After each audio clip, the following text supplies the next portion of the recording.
Lotus silk is one of the rarest fabrics in the world. Produced only in small scale across Cambodia, Myanmar, and more recently Vietnam, this natural fibre is only extracted by a few skilled craftspeople across the world. But making this silk isn't easy. Extracting enough lotus silk for one scarf can take 2 months, and the final product can cost 10 times as much as regular silk. So just how is it made? And what makes it so expensive?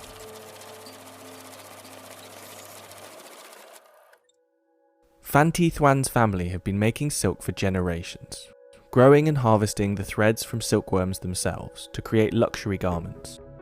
But making lotus silk is different. Silk usually comes from silkworms. They're kept on wide trays and need to be fed almost 24 hours a day with mulberry leaves.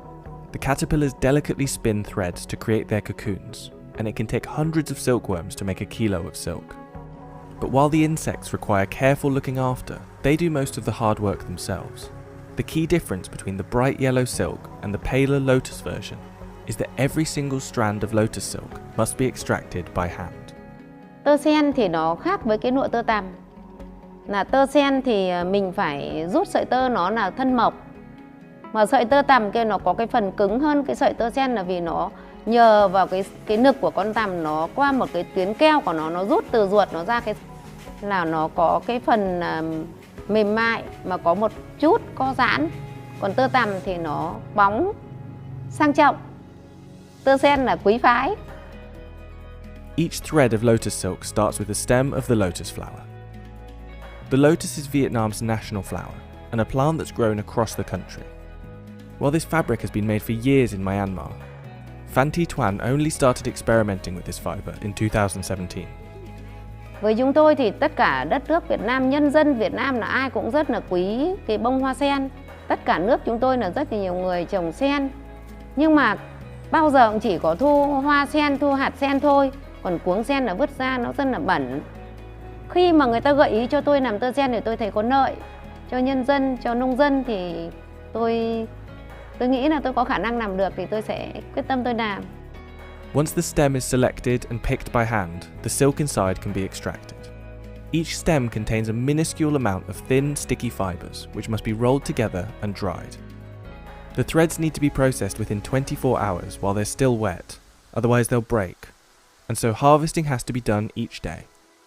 And the lotus plants are only available to harvest between April and October. Once you've gone through the hard work of extracting these fibres, they're incredibly delicate too. Bước đầu là tôi chưa nghĩ đến làm tơ sen thì tôi cũng nghĩ là tơ sen thì nó mỏng manh mà làm thì nó rất nhiều công. Sợi tơ tằm thì nó dai hơn cho nên là có thể dệt được bằng máy, còn sợi tơ sen thì nó không có độ dai như sợi tơ tằm cho nên là phải dệt bằng tay. Cái thời gian của cái việc nấy sợi là lâu nhất. Còn khi mà đã nấy được sợi rồi, cho vào máy dệt rồi thì nó cũng nhanh hơn nhiều, bởi vì tất cả bao nhiêu công đoạn mới được nấy được sợi thì một người lao động làm một ngày được 200 đến 250 cuống sen. Còn cái khăn rộng 36 cm, dài 1,75 m thì hết 9.200 cuống sen. Thì một người phải làm một cái khăn đấy là phải mất 2 tháng mới được một cái khăn.